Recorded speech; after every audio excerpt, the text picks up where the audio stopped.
সত্যি কি মেয়েদের 40-এর পরে জীবন শেষ হয়ে যায়? আমার জানা নেই, কিন্তু সবাই তো তাইই বলে। বয়স হয়ে যাচ্ছে, ছেলে মেয়ে আছে, ছেলে মেয়ে বড় হয়ে গেছে, আর কি হবে।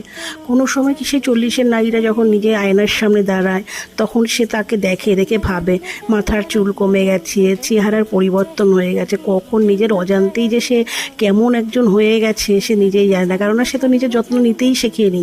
সে শুধু ছেলে মেয়ে স্বামী সংসারে যত্ন নিতে নিতে কখন যে সে নিজেকে হারিয়ে ফেলেছে সে কথাটা সে জানেই না।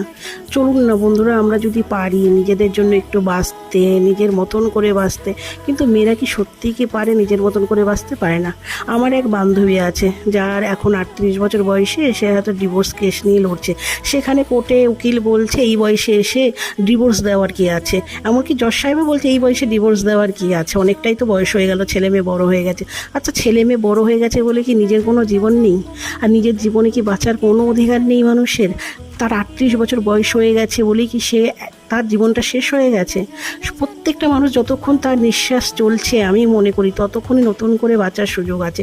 কেননা নতুন করে বাঁচতে তো সবাই ভালোবাসে, বলুন। বাঁচবেন, একটা জীবন তো ফেলনা নয়।